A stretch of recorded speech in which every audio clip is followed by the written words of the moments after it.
Welcome to the Master Your Millions podcast, the show all about your financial potential and leaving a legacy for future generations. Here are your hosts, Jason and Scott Henderson.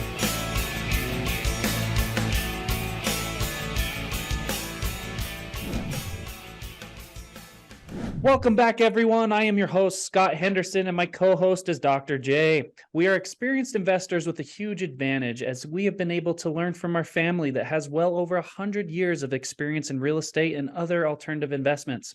Here on Master Your Millions, we seek to share that experience that we've learned and expand our knowledge as we talk to the top leaders in alternative areas of investing. We're super excited for our guest today. Jason, who do we have coming on?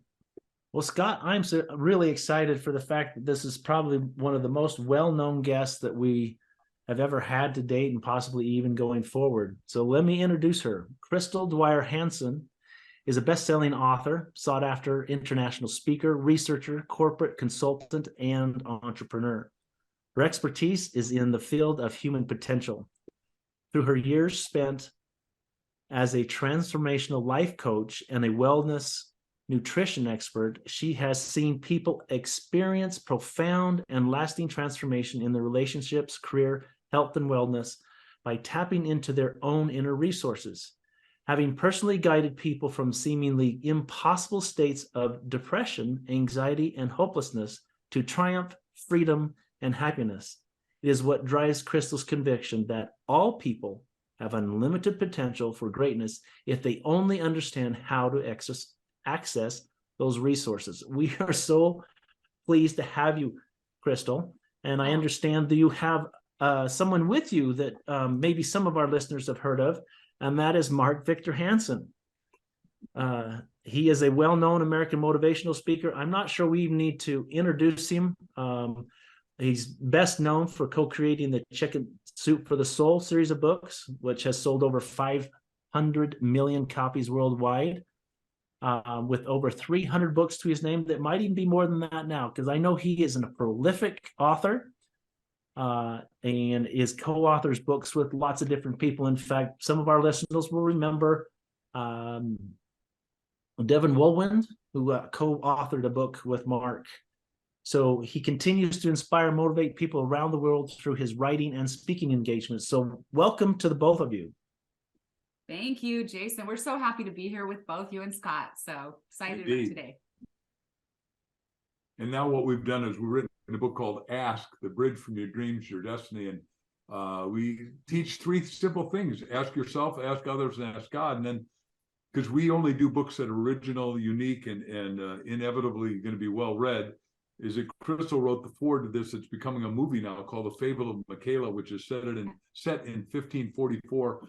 With I'll let her tell the story if you're interested, but it's going to be a big movie. We think we're told by the people in Hollywood it'll be bigger than Harry Potter. So, we're just here to keep, just like you as a SEAL, you kept transcending yourself and evolving to becoming the best of the best. And everybody watching out there, if they learn how to ask, can transcend from mediocrity to meteoric. How's that?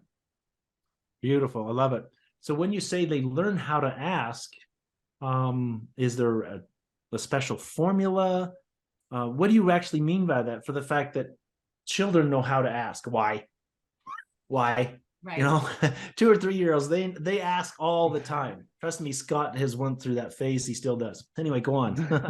Yeah, exactly. So it's funny, you guys, most people are afraid to ask. So we come into this world, like you were saying, as these beautiful, perfect little uncorrupted askers as children, right? We want to know everything. We ask who, what, when, where, why, how, right? We never stop asking. We also are not afraid to ask for what we want. And we pretty much want everything. And we pretty much feel entitled to ask for it, right? And it's just this beautiful, uncorrupted way that we come in as human beings, like knowing that, like, with this openness to this whole kingdom of everything and all its promises. And then depending on how we were parented, what happened in our school days, how we got shut down, parents say, oh, would you quit asking so many questions? I'm so tired of hearing it, or they like, don't ask any questions unless you're called on, put your hand down, then you go, whatever, to the military, you're told to take orders, don't ask questions, take orders. Then it's like you work for corporations, and it's like, You're just kind of told what to do. It's harder to share ideas most of the time. So pretty much as adults, we get that ability to ask kind of crushed out of us. And suddenly we're standing there as full-grown adults, sort of terrified to ask for anything, and almost a little bit ashamed that we don't have all the answers. And it's kind of tragic, you guys, because we're never going to have all the answers in this lifetime, right? We need to keep asking those questions. We need to keep learning and evolving, just like children, we did when we were children, right? And asking is really, truly the bridge from those dreams in your heart to your destiny, which is why it's the subtitle of our book. And we'll get deeper into that, but I'll let you guys ask. Yeah, of course. So what do you think happens from when we go as a child to as we get older? Why does that get almost taken out of us? What happens is that the second chapter of the book, we wrote 7 roadblocks to asking, starting with unworthiness, because most of us, start to have that spirit crushed out of us. And then we get to the naivete. You don't know what you don't know, and you aren't wise enough, or you get scared to ask. And then you have your own self-doubt and trepidation. Then you get excusology, where you just start to make up excuses, and then you become a pattern paralysis, where you keep doing the same thing. And Einstein's greatest quote, I think, was, if you keep doing what you've been doing and expect new results, you're crazy. So that doesn't matter. And then last but not least, it's called disconnection, where with disconnection, we can go into it in deep, but you lose your inner truth, and you lose touch with, hey, I can build this dream. Like I wanted to be world's best-selling author, and I got to tell you, I had 144 publishers when I was with Dr. Jack Canfield, that said, hit the road, Jack. And I said, look, it's okay if you don't like him, but I'm a nice guy. And then, now we're sold between 500 million and 600 million books. And the point is, all of them lost a lot of money because they said, hit it, get out of here, you guys. Because most people get disconnected and get shut down. And like you guys, you can't be a SEAL without being resolute and decide to hang out in water, freezing your butt off down in the Pacific and stuff. I love all the training you've done. And I've been trained by Jocko, just so you know, so one of your peers. So we're most admirable fans. Well, thank you. When you say that it's dampened out of us, or beat out of us, or conditioned out of us, what would you say are some secrets or pathways that allow you to undo the harm? I mean, I don't think our parents, I don't think our teachers, I don't think other people have done it on purpose. Right. But what's a pathway that we can start to self-diagnose and get out of that? Right. And it's so important, first of all, to get in touch with the 7 roadblocks to asking, because it's funny when people look at them, they're like, oh my gosh, I didn't realize I have that. I do have unworthiness, or the doubt, or, the excuses that I'm making because of my stubborn pride of like, no, I don't need to ask anyone. I can be a lone ranger in this life. So there's something in there, or the pattern paralysis, where, you're doing the same, you did the same thing last year, you're doing it, you'll do it next month and next year and the following year, and you never stop to ask yourself, is it even working? Do I even like this? So the first step, Jason, is just recognizing, like looking at those roadblocks and saying, which ones are inside of me? Which ones are stopping me from asking for the life of my dreams in every area, in my relationships, in my health and wellness, in my career? And that first step, that awareness is so huge, because you can't fix something until become aware of it, right? And then you become cognizant of it. And we give you all kinds of questions in this book to start probing your own life in business, in health, in relationships. So you keep challenging yourself with questions, because like Mark said, we say there are 3 channels through which to ask. Okay, you have to ask yourself, ask others, and ask God. So asking yourself is that reflective journey, right? Okay, how do I know where I want to go unless I know where I've been? And most of us don't stop to do that. We don't stop to take the time alone with ourselves to ask these important questions. And there are 3 phases to that ask yourself part. The first phase is like, where am I now? Just like looking at the status quo. Is it working? What's not working? Am I even happy in it? Is there something I'm missing? And then, so where am I now? Where do I want to be? I mean, most people are really afraid to go to that place, like afraid to go into that dream. Where do I want to be really? In my nth degree of my greatest imagination, where do I really want to be?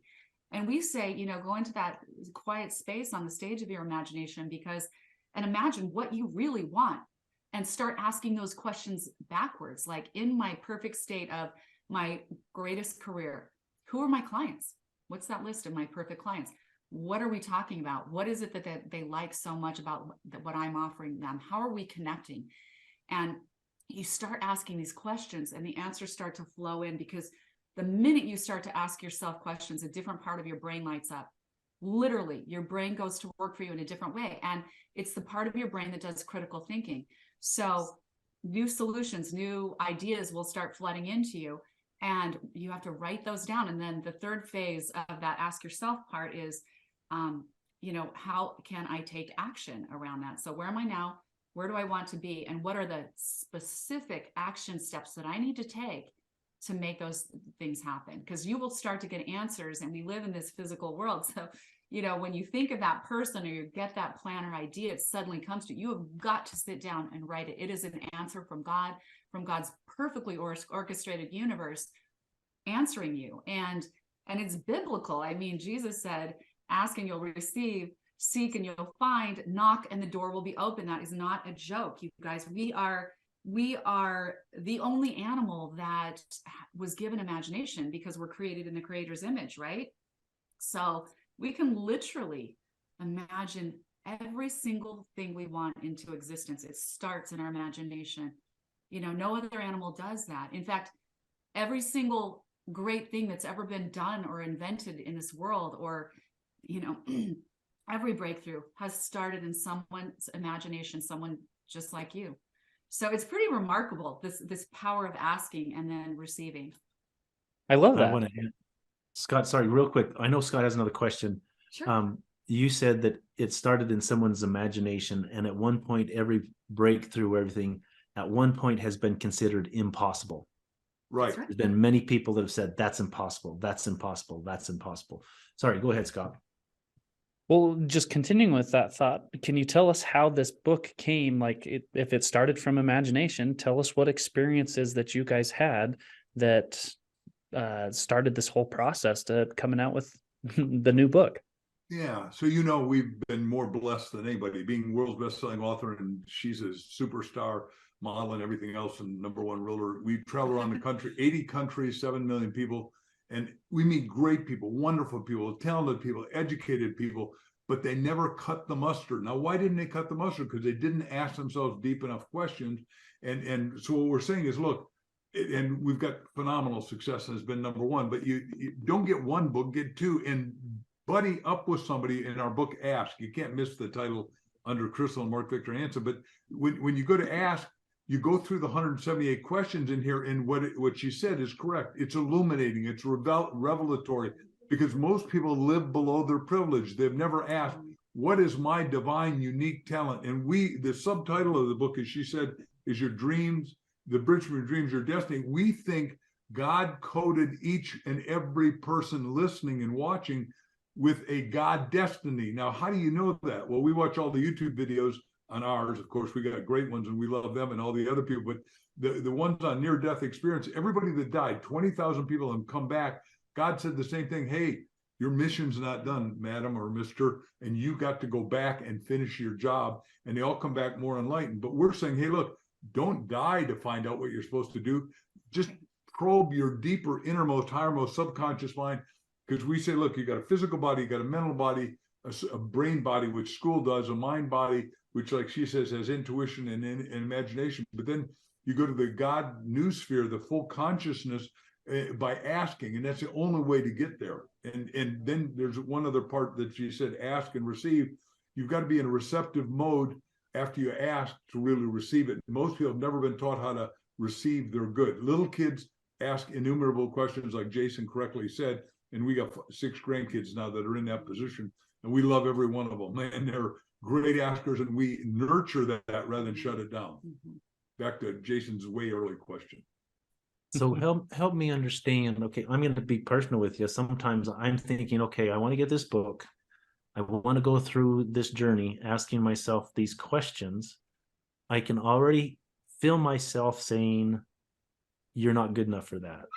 You can't do that. So don't answer that way." Right? That quick thing in your brain, you'll say, "What is your dream?" Whatever. No, and I don't know what that's come from.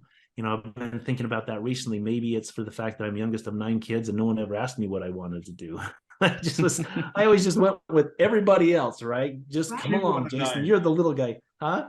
I'm one of 9 kids too, Jason, but where do you fall? I'm number 3. So I'm number 9. So you got to choose more. You're our Brian. You're our Brian, my baby brother, Brian. Yeah. So I get it, but Dr. Podiatry. But it's true, you guys, life does this to us, and depending, just our family situations, our cultural situations, whatever, all these things. And it leaves this residue. That's why we have to look at it, become aware of it, and start challenging it. Because the second you become aware, you can say, I hear that voice and I don't believe you. Why would I listen to a voice that's not true? Why would I accept an idea? That's a great question. Why would I accept an idea that is not true? I am created in the Creator's image. I have infinite ability to create anything I want, co-create with my Father, so why would I limit myself? And really start challenging yourself. And there we have in the book, we have the holding up the mirror questions. We have all kinds of questions that help you in that journey in all of these different areas, your personal relationship with yourself, because that is so critical. The ask yourself is so important. What was that when you start getting into this journey? Like the questions like, when did I first feel like I wasn't worthy? I mean, think about that question. You start to reveal so much to yourself. And then you journal this stuff, you guys, and you start to write a news story, right? It is so powerful. Sorry. The Apostle Paul said, be transformed by the self-renewing of your mind. Well, questions are the only way to renew your mind and say, wait a second. If I really knew the psychiatric question we have in there, if I really knew what I wanted, what do I really want? Back to your first statement, Jason being the 9. And then number 2 is that we teach all the stuff I've written and trained forever for 50 years almost. I'm 75, going to live be 127 with options for renewal because I'm in great health. If you have high quality health, why wouldn't you want a high quantity? Anyhow, the question we ask is the size of your question determines the size of your results. So if you say, well, how do I make 100 grand a year? That's all you're going to make. If you start saying, well, how am I going to make $1 million? It's only 1 0 different. 250 work days, $400 a day is 100 grand. Add 1 0, 4,000 a day, which when I was training all the people in life insurance, the richest guy who sold more than 1,500 of the 1,800 insurance companies, Ben Feldman, said, hey, Mark, if your kid life was online, would you earn 4,000 a day? I said, of course. They said, then start doing it. And I started doing it. And you go, holy cow, one question can re-vector your whole life. We're saying there's probably not, other than the Bible, a more important book. And I did do Chicken Soup for the Soul Bible, sold 70,000 a week at Walmart. So I'm totally ingratiated in the Bible, and we do that every morning. But I'm saying, if you learn how to ask questions, your life will elevate. You will find out what your peak performance at 100% of all 7 areas of your life can be. Well, I think you should tell your story when you were at rock bottom and had nothing, you felt total unworthiness. And believe it or not, you guys, Mark actually wanted to kill himself. And people don't know that. You look at this guy who's like full of life, but he actually entertained when he was 26 years old. He went bankrupt. But tell them the story of the question you asked that changed everything for everything. Is that of interest? Oh, absolutely. Go ahead. Scott? So 1974, I've been graduate school, the smartest guy on the planet, Dr. R. Buckminster Fuller, 110 honorary doctorates, 2,000 major inventions, geodesic domes, Dymaxion maps, Dymaxion cars, and the concept we're working on for 7 years. I traveled with Bucky, how to make the world work. But I thought I was trying to be him, and I went to New York. I'm building Wall Street Racket Club, Botanical Gardens, really smoking, major mistake on my part trying to be somebody else. That doesn't work. And so God said, we're going to show you how to go bankrupt. Anyhow, and so plastic was suddenly unavailable, $40,000 a month from Monsanto, and they shut me off. And I thought, oh my God, I'm bankrupt. I went bankrupt so fast, I didn't see it coming. I went to the biggest library in the world, New York Public Library, checked a book out of the library, how to go bankrupt by yourself. 6 months. Couldn't afford an attorney. It was my best first experience, but for 6 months, I'm sleeping in a sleeping bag in front of another guy's room in Hicksville, Long Island, New York, not high style and profiling. Anyhow, I say, okay, God, what is it you want me to do? Remember, we asked God, your others, and yourself. And he said, what do you want to do? And I said, I think I want to talk to people that care about things that matter, that make a life-changing difference. And it's so quick. Once you ask the right question, the answers have to pop. I go down to my 3 roommates in Hicksville and I say, hey guys, you know anyone young, not a Broadway star, not a celebrity, doctor, lawyer, or Indian chief. I need somebody I can relate to. And the guy said, look, here's a little ticket, my ticket. Go see this guy out in Hauppauge, Long Island, New York. He was in real estate. He blew my mind. I said to Chip Collins, the guy who 10 years older than me, 12 years older than me, but wound my clock. And the real estate was at the bottom. Interest rate was at 28%. Jimmy Carter had screwed it up. And suddenly this guy's saying how to do it. I said, teach me how to do it. He said, look, kid, his voice was burnt out. There's no microphones back 50 years ago. I asked him, I said, can I ask you to please teach me? He said, hey, a chance you make it is 1 in 1,000. You ain't going to make it. I said, let me make that decision.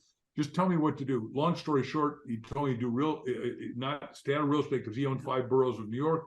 You do life insurance. I didn't own any, didn't know anything. Called 10 people the next day. Last guy gives me a directory to everybody. He says, I'm the #1 guy and the #1 golfer in Metropolitan. It's 6:30 at night because I didn't have anything else to do. It's sell. So he said, you tell him Big Tony told you. I did 4 talks a day the first 3 years. Only Tony Robbins and I ever did that much work fast because I had nothing else to do. And I was doing 45-minute talks on prospecting, presenting, closing. Anyhow, came out with a little book called Stand Up, Speak Out, and Win. Self-published, cost $1. I sold for 10. Sold 20,000 copies, made $200,000. I thought, man, I've died and gone to heaven, man. I got me a new Chrysler Cordova. Leather. The danger was I didn't do a new book for 5 years, and that's why I say when you're hot, but you got to keep productive all the time. Yeah. So is the process that you ask yourself the questions and then you ask others and then you ask God? That's the order in which you stated it. However, is that what's normal? It seems like to me you'd be, I don't know, what do you recommend, or what does the book talk about? Well, you know what? And there's no perfect order. Honestly, we say ask yourself, ask others, and ask God, but we're always asking God. I mean, often it's just we ask God first, but or we're asking ourselves and then talking to God, or asking God, and then you usually, so we say the asking others part is the bonding journey, because you can't do this life without yourself, right? And by yourself, without yourself, you can't do this life by yourself. You need others, right? So just like in Mark's case, he asked himself, and the answer he got was he asked God first, and God said, well, Mark, what do you want to do? So it's like, then he started, okay, all right, God, that's a good answer. And then he started asking himself. And then the minute he was like, I know what I want to do, then he had to go get help. He started asking his roommates. Then he asked Chip to help him, So it's like we need all of this. This all interplays with each other. All of these channels start to interplay, and it's so magical. Just keep asking through all of those channels. You need to keep asking yourself. You need to keep asking God. You need to keep asking others, because it's the ask yourself part, or the asking others part is the bonding journey. We have to bond with others. We need to be there for each other in this life. We just can't do it without one another. And it's so magical when you start asking others, and maybe it's just asking them what they think. What do you think? I'd love your feedback, because someone might give you a nugget that you never thought of, or they might know someone who did that same thing you just talked about. It is amazing how magical this universe is when you start asking the question, because God will just provide everything we are set up in this perfectly orchestrated universe that is so brilliant, created by our Creator. And so we need to be willing to open up to that asking process and tap into it more. And we can do great things, we can achieve great things, we can serve greatly by doing that. It's just so exciting. Well, that's what I noticed in your story, Mark, is that you hit rock bottom, and probably some night when the floor was uncomfortable, you're asking yourself these questions. And naturally, being a God-fearing person like I believe I am, sometimes the conversation that we're having in our own mind is almost a conversation with God, right? Are we talking to ourselves? Or are we talking to Him, right? And so it's like this natural, sometimes it overlaps. And I noticed that in your thing, that's what happened. And then you ask a roommate or some other people, and whether that was conscious or you were led by a prompting to ask someone, it seems like that's the order of things, how things going. So in our podcast, we talk about how to amass millions, enjoy millions, and pass those on. obviously you've been fairly successful, the both of you. Yep. What kind of advice would you give to, say, a 26-year-old? Let's use that age since you told us that story. What kind of advice would you give to that 26-year-old, given, your experience now? And that's only for you, Mark. And look, Crystal looks 26, so she can be talking to herself right now. We'll just go there, okay? That, by the way, we believe in agelessness, but she started being ageless way smarter than I was. Back to your question, and I've written 7 money books like 1 Minute Millionaire, Cash in a Flash, and all that. But what we're teaching and ask is exactly that. We're saying, God, what is my $1 million business? God, what is my $1 million business? And you literally, with your eyes closed, push back slumber, because the subconscious never sleeps. So you're programming. So you give not God the nudge. You get rid of all the noise and all the distractions and the kids and the dogs barking and the babies crying and all that. And over 101 times you say, God, what's my $1 million making idea? God, what's my $1 million making idea? And let me just switch it back to show how fast it works. So Jack and I, when we did Chicken Soup, we spent 3 years putting it together. It was phenomenal. We had a highway that said, got to cause instantaneous behavioral change, God bumps, goosebumps, chili bumps. But we didn't have the right title. And in our respective homes, I was in Newport Beach, and now we're in Scottsdale, and he was in Santa Barbara doing well, thanks. I taught him how to get millions. Anyhow, I'm Jack's teacher on that one, even though Jack's older than me and graduated third in his class at Harvard. But we said mega best-selling title, mega best-selling title, mega best-selling title, mega best-selling title. Now remember, this is 1989, before cell phones. And Jack calls up at 2:58 in the morning, because I had 88 animals on our thing. Our daughter was becoming a veterinarian and thought everything in the neighborhood should be ours. Anyhow, and 1 acre, and the dogs are barking, the chickens are clucking, and just, oh my God, is it terrible? But Jack says, Chicken Soup. I said, for the soul, we had it. Yep. We got goosebumps and knew we had it. Now, we didn't know 144 publishers would say, get out of here. But and I teach, you got to have one clean 4-letter word, N-E-X-T, next, because there is somebody that'll buy whatever you're selling if you're honest, ethical, moral, and a good report, and have something really quality, right? And the world's got, everybody's got an extraordinary marketing $1 million talent, just like you guys teach. There's no exceptions. We're doing people that have no arms and no legs. We got people that are totally blind doing stuff with us. So whatever you got, they got more resources to be thankful for than they acknowledge, I believe. I love that. Can I add one thing to that? Because I'm thinking about the 26-year-olds and just how this roadblock really pertains to them specifically. And it's the roadblock of naivete. And it's not what we really think about very much as being a roadblock. And so I give this example in the book of how I had this Filipino lady working for me, because my daughters were born 16 months apart, and my son, so I had 3 kids really close together. And so she'd come to help, and she'd make all these great, Filipino dishes for us. And one day she shows up with this fruit. She cuts it up on a plate and hands it to me. It's orange fruit. She's like, try this, Crystal. And I bite into it. And I'm like, this is delicious. What is it? And all then she goes, it's a mango. And I'm like, how have I not tasted a mango before? I've traveled all through Europe. I thought I was so worldly. And I'm like, how did I miss the mangoes? That's so weird. It's so good. I go, where did you get this? Thinking she must have imported it from the Philippines. So she goes, at the grocery store. And I'm like, how did I walk past these mangoes at the grocery store, right? And I realized we don't see what we're not looking for. We're all naive to something, right? We're all naive to a lot of things, actually. But I thought, what else am I missing in life? What people am I missing? Because I'm not even curious enough to reach out and look at different people or different opportunities or different experiences. And so as a 26-year-old, we're all naive, but there's a lot of naivete there because you haven't experienced it. So it goes back to that sort of curiosity factor, okay? Because that's a part of the asking journey. We need to get over that roadblock of naivete and be super, super curious about everything. Don't pass people by and not wonder, what do they do? Sometimes you can strike up a conversation. Sometimes it's those random conversations when you ask God and ask yourself, and then you wonder about someone, you're asking in your mind, who are they? What do they do? What could I learn from them? You start a conversation and bam, they tell you something that is a life changer. I mean, just one conversation with Jack and Mark, they needed each other. Neither one of them could have had the success in the Chicken Soup for the Soul franchise that they had with together.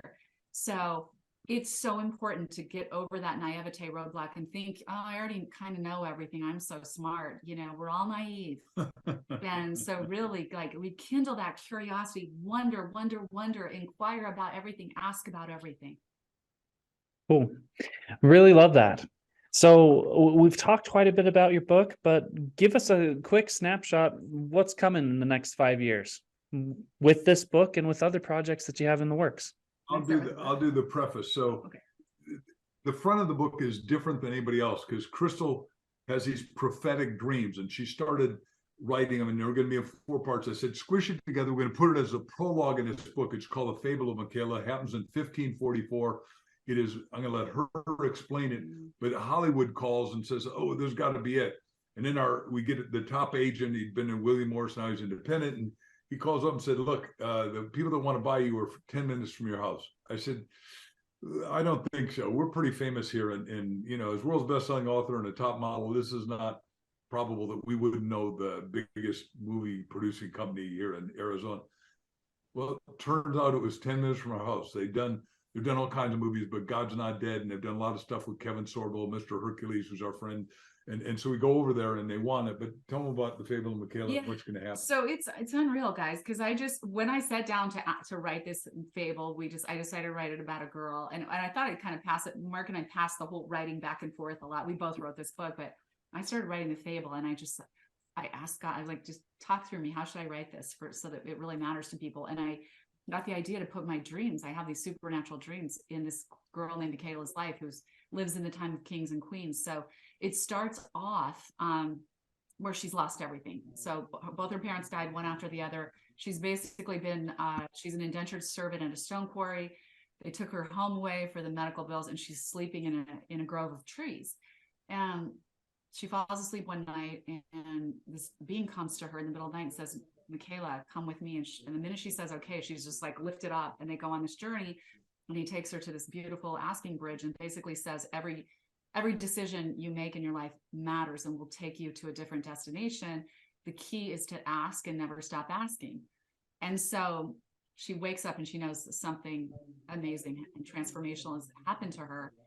And by the end of the story, her entire life is 180 degrees different. I mean, but what's fun is how the layers of it just start to unfold. She keeps asking, she keeps wondering, then she starts opening up to people. And it's so beautiful, you guys, because people have responded so well to that fable. And so they said people would say, this needs to be a movie. I didn't want this to end. What, are you going to write more about her?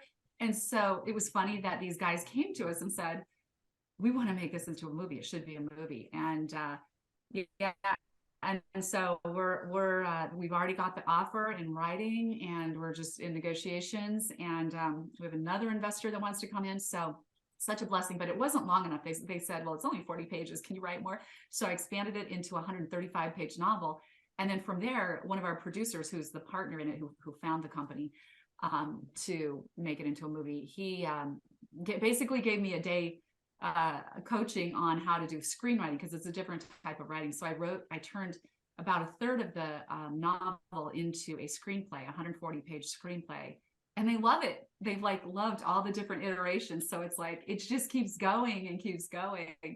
But I swear, I just keep giving it to God. When I sit down, I'm like, okay, tell me what you want to say. And it's like, I swear I'm just channeling this cool world of Michaela. It's really, really fun. So yeah, we've already talked about filming locations and everything. So that's a big deal for us. We're super excited. So that's what's coming in the next 5 years. So when we have a premiere, we'll have you back. We can talk about, your experience with all the different production. And as a parenthetical statement, I have a couple of beautiful daughters that would be great for Michaela. Ooh, no, sir. Are they actors? I have a 14, 16, and a 20-year-old. Do they sort of look alike? The 14 and 20-year-old are amazingly similar. In fact, the 14-year-old can open the 20-year-old's cell phone by her iPhone by facial recognition. It's freaky. Oh my gosh. You're going to have to send us an email with that. And I know I shouldn't probably do this in the air. Scott might have to cut it out, but the reason is because Michaela's young, and then we're having Michaela age, and she falls in love with the second in command of the kingdom and teaches everyone to read. But there's a, you can't take a kid and make them look old. I guess you could, but that's not the goal. It's the goal tough. is to have Yeah. what's called verisimilitude in filming. So do your daughters do any acting? Yes, they do. That's why I say it. They do. I wouldn't call it quite a bit, but they do some here in Utah. Commercials, print, and also some Apple runway. TV. They've been on a Apple couple of TV. TV shows. Yeah. Did they Yeah, so- audition for The Chosen? They haven't been on The Chosen. I know that they did an audition for that, but they haven't been accepted. And I think they've got another audition coming up for one of the episodes coming up. They're looking for something special. I don't remember exactly what it is. Good. So That's anyway, exciting. that's just there. Good to, Let good me to keep in hitchhike mind. backwards on what you and Scott are doing here to help everyone make millions, which, by the way, $1 million today is a minimum. It's not a maximum. It's like a good start. You've got to have that, because you can't retire without $1 million, especially given rampant inflation. And inflation is the biggest taxation ever. And you and I'll bet philosophically and spiritually and economically and politically probably agree. But what you all need to see here, we have podcasted literally, I'm going to say 400 times around the world in the last 2 years. Sold so many books in different countries. People we met are like you.